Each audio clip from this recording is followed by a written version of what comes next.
In Argentina, as a response to the political and police repression in Jujuy, several political and social leaders announced a great mobilization in the capital, Buenos Aires. In Honduras, the government announced the appointment of a new security minister after Tamara women's prison tragedy left about 48 inmates dead. And the Russian Defense Forces frustrated the second attempt by Ukrainian forces to attack Moscow.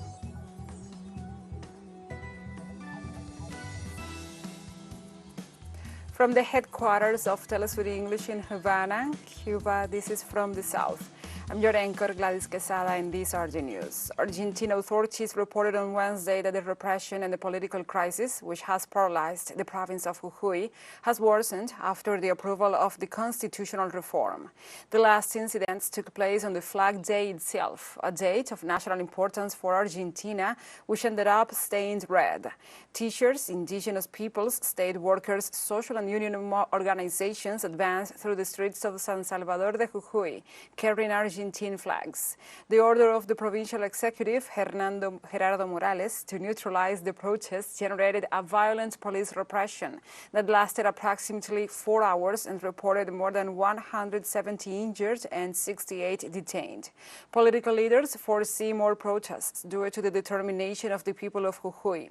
The president of Argentina, Alberto Fernandez, demanded the governor of Jujuy to cease immediately the repression and the protests against the reform to the provincial constitution.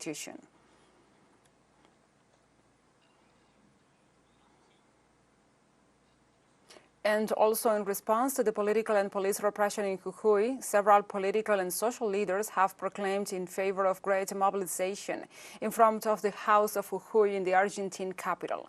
Calls from unions, trade unions, and human rights associations have spread throughout the country to promote a national strike in support of the demands of Jujuy residents. In this situation, the head of the Buenos Aires government, Rodríguez Larreta, ordered the deployment of the entire repressive apparatus of the Buenos Aires police to neutralize such mobilization. So the national teachers group STERA, which had already defined a national strike for Thursday with mobilization to the House of Jujuy, decided to bring forward the mobilization for this Wednesday, in which it will join the workers of the Association of National State Workers, ATE Capital, and other social organizations. In Honduras, people are shaken by Tamara women's prison tragedy. On Tuesday night, the government announced the appointment of a new security minister. General Gustavo Sanchez, previously director of the National Police, will become, as of Tuesday, the head of the office. In a communication submitted by Ibis Alvarado, the Minister of Communication Services, some of the initial decisions announced by the President Xiomara Castro were made known. The head of the state assured that her government remains committed to fight organized crime and dismantle the boycott against internal security propitiated from the prisons. After learning about the death of more than 45 women inmates, Xiomara Castro expressed her shock for the criminal act in the penitentiary planned by criminal groups in alleged collaboration with the prison security authorities. The latest information suggests that the tragedy, where about 48 female prisoners lost their lives, could have been provoked by members of the Barrio 18 gang. On Wednesday, the Cuban President Miguel Díaz-Canel met with his Serbian counterpart Aleksandar Vučić at the Palace of Serbia. Both leaders reaffirmed their commitment to strengthen the historic ties of friendship and cooperation between their nations. In addition to the meeting with Vučić, the Cuban president also met with the president of the Serbian National Assembly, Vladimir Orlic, and the Cuban leader expressed on his Twitter account that during the meeting with Orlic, they shared their interest in deepening the interparliamentary links between their nations and the willingness to continue strengthening the bonds of friendship and cooperation between their countries. The visit of the Cuban delegation will address issues related to binational cooperation and global geopolitics.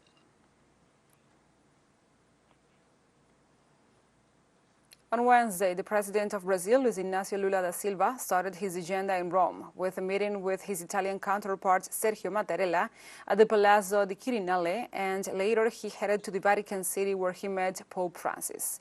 Lula and Mattarella addressed bilateral relations, the strengthening of relations between their nations, and the agreement between the European Union and Mercosur. Later on, the Brazilian leader was received by the Pontiff in the Vatican City, where they discussed Lula's initiative over the Ukraine conflict and also his perspective of how to stop hunger and inequality. Lula's visit also includes a meeting with the Italian Prime Minister Giorgia Meloni at the Palazzo Chigi. In his third trip to Europe as the new president, Lula has already met with the former Prime Minister Massimo D'Alema and with Democratic Party Secretary Eli Schlein. Meanwhile, Brazilian President Luiz Inácio Lula da Silva thanked the Pope Francis for the audience at the Vatican and the good talk about peace in the world. The Brazilian head of state paid a visit to the Pontiff in the framework of his visit for European countries, and the first one since taking office in January 2023. The tour will also include France, where Lula da Silva will take part in the conclusion of a new global financial pact to tackle climate change.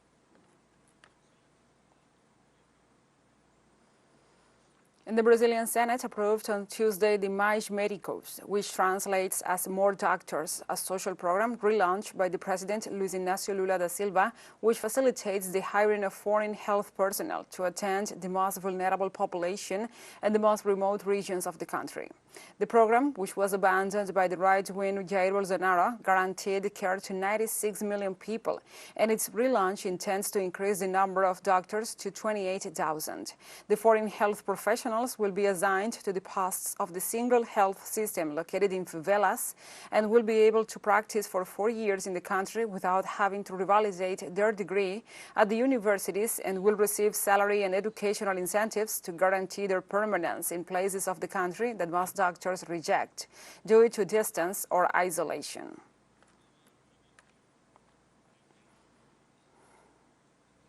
And this week, judgment on the first of 16 election fraud charges against former President Jair Bolsonaro will take place in Brazil's Superior Electoral Court.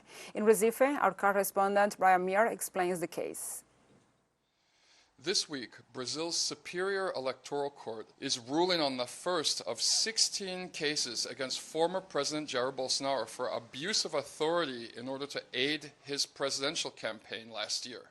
The charge that will be ruled on this week was filed last year by the PDT party, which was running then-candidate Ciro Gomes as an opponent to Bolsonaro. In June of last year, then-President Jair Bolsonaro invited a group of foreign ambassadors to the presidential palace, where he spent nearly an hour railing against the integrity of Brazil's electronic voting system, appearing to lay the groundwork to make claims that the election was stolen if he lost. Now, he never presented any evidence whatsoever showing there were any problems with the electronic voting system, so his words constitute a crime according to Brazil's electoral laws. The former president himself is in Florida this week. He's not going to be in Brazil for the ruling. He's now saying he's going to come back in a few weeks. Most observers believe that the court will rule former President Bolsonaro ineligible to run for any public office for the next 8 years, meaning he won't be able to run for president again until 2031. Many people were expecting protests and a big outcry from Bolsonaro supporters, but as BBC Brazil reported yesterday, it hasn't happened yet. It looks like the case is so strong against him, remembering that this is just the first of 16 cases, that they've pretty much given up on his possibility of ever running for public. And now let's take a short break. But remember, you can join us on TikTok at TeleSUR English, where you will find the news in different formats, news updates and more. Other stories coming up. Stay with us.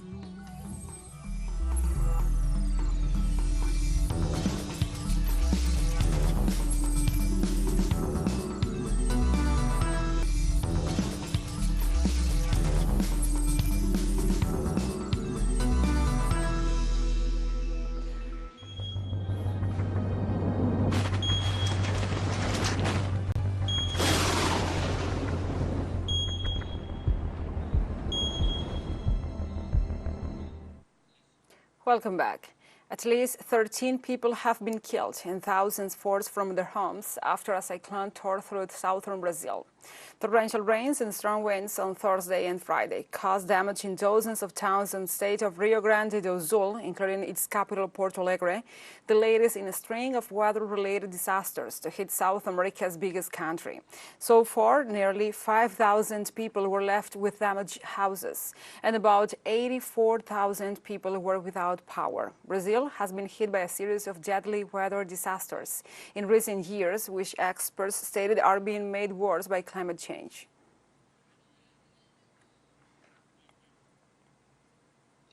And Ecuador has completed the search for victims of Alausí landslide that took place on March 26. The Risk Management Secretariat informed this Tuesday, at the request of Alausí municipality, that the search and rescue work in Zone 0 has been definitely completed, thus bringing to 65 the official death toll. The number of missing people was fixed at 10 and the number of injured at 44. The Emergency Operations Committee of Chimborazo province will meet this Wednesday to issue a resolution on the search and rescue victims. This event took place when a part of a mountain collapsed and covered at least 24 hectares, where 209 houses were located. In the United States, the Texas Electric Reliability Board on Tuesday called on subscribers to significantly reduce power consumption as a record demand in the system could occur. At a time when high temperatures are being recorded in the country, part of the system in the state of Mississippi has been working 16-hour shifts since Friday, and that is why there have been power outages of almost 100 hours. They explained that the delay in the restoring power has caused considerable hardships to users. The Texas power grid, which is independent of other national power grids, powers 26 million residents and accounts for about 90% of the state's electric load. The National Weather Service issued an excessive heat warning for Dallas-Fort Worth in effect until 8 p.m. on Wednesday.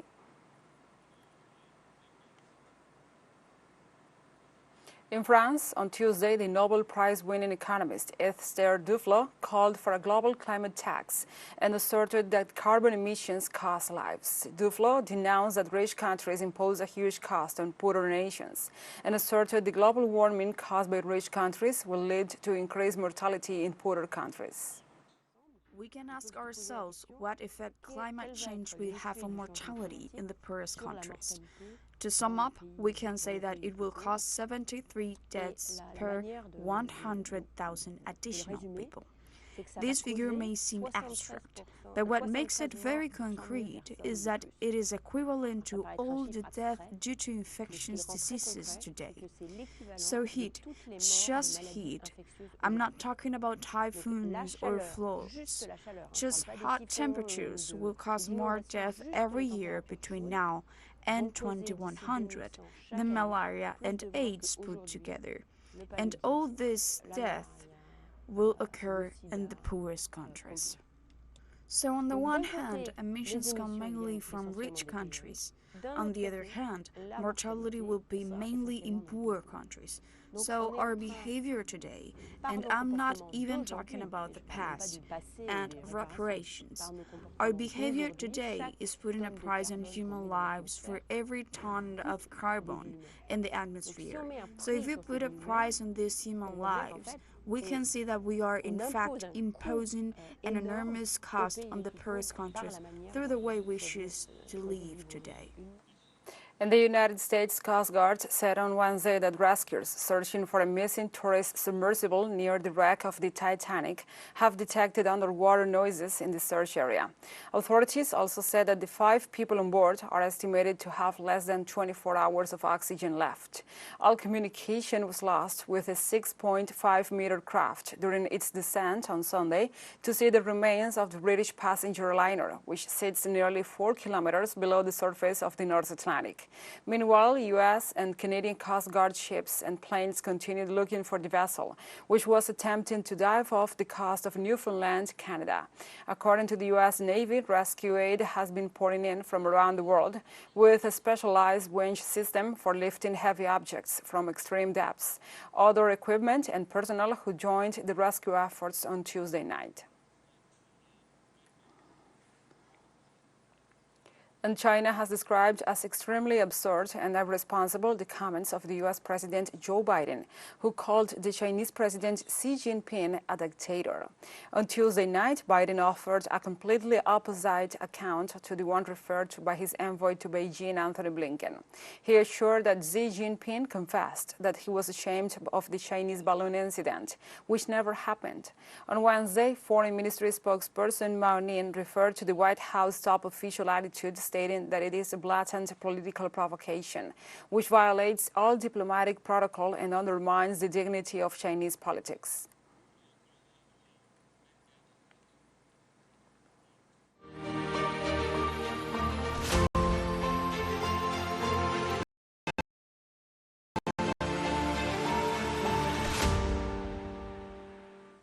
Now we move on to other topics. On Wednesday, the Russian Defense Ministry confirmed national troops frustrated the second failed attempt by Ukrainian forces against Moscow, capital of the country.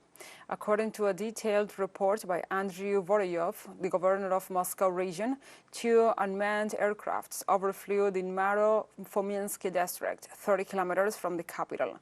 The target was a military facility warehouse. The statements of the regional head of state were supported by the Defense Office, which certified that the drones were destroyed by the electronic devices and did not cause any human or material damage.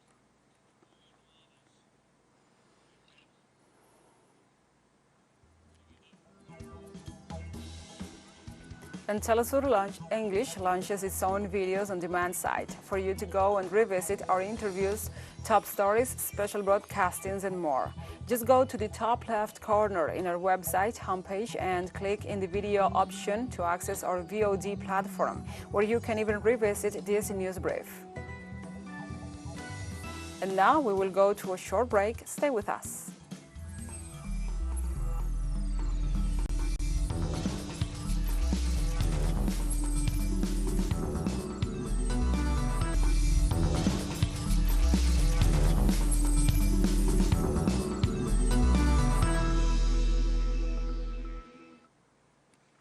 Welcome back.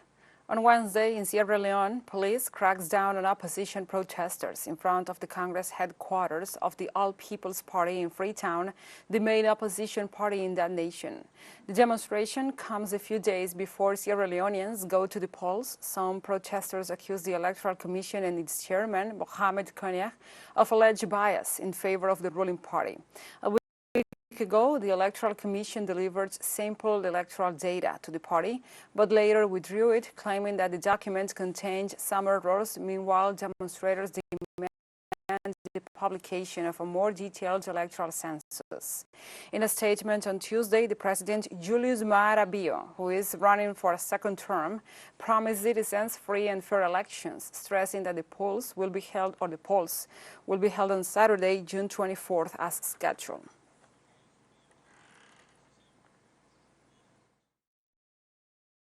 I am a student. We are here to protest because we want a credible elections. All we are asking for, we don't have problem with the government of the day. We just want a credible elections. If the elections is free and fair, definitely there will be no protest. People will sit as fully. But since ECSL wants to manipulate this election, we the youth of this country are ready to go on the rampage to ensure that they do the needful. In Tunisia on Wednesday, 2 people were killed and over 30 injured after a train derailment at Msakin station in the northeastern region of the country. The deceased were the driver and one of the passengers, still unidentified. The wounded persons were taken to a hospital in the area to be assisted too. According to Mohamed Rous, director of the Regional Health Services, most of the passengers have been discharged. For the moment, Tunisia's National Railroad Company has not reacted on the accident. And on Tuesday afternoon, at least 3 people were killed by a bomb explosion in the vicinity of the town of Guba, located in the Mandera County, near the border with Somalia. Official reports state that the victims are 2 policemen and an engineer, but their identities have not yet been revealed. The primary suspect of the incident is the Somali group Al-Shabaab. According to the statement, this event took place 2 days after 2 military personnel were killed in an attack by suspected Al-Shabaab members in Lamu County, also located near the Somali border, in which more than 20 soldiers were also wounded. Official reports show that Al-Shabaab has carried out numerous attacks in Kenya and against Kenyan military personnel deployed in Somalia. And the Aymara New Year celebrations have begun in Tiahuanaco in western Bolivia, an important change of cycle known as the Pachacuti. Thousands of Bolivians, including the President Luis Arce Catacora and the Vice President David Choquehuanca, will celebrate with water and fasting in the first days of the sun and the arrival of the Indian Amazon New Year, 5,531. The pilgrimage of many has begun days ago in order to arrive this June 21st in the ancient city located near Lake Titicaca. The ceremony, which is performed to praise the legacy of ancestors, has the purpose of discarding the old and the bad, to give way to a spiritual renewal. This year, according to the wise Aymara, calls for the strengthening of brotherhood. And we have come to the end of this news brief. But remember, you can find this and many other stories on our website at telesurenglish.net. And also, if you feel so inclined, please join us on social media for all the latest news. We are on Facebook, Twitter, Instagram, Telegram, and TikTok. For TeleSUR English, I'm your anchor, Gladys Quesada. Thank you for watching.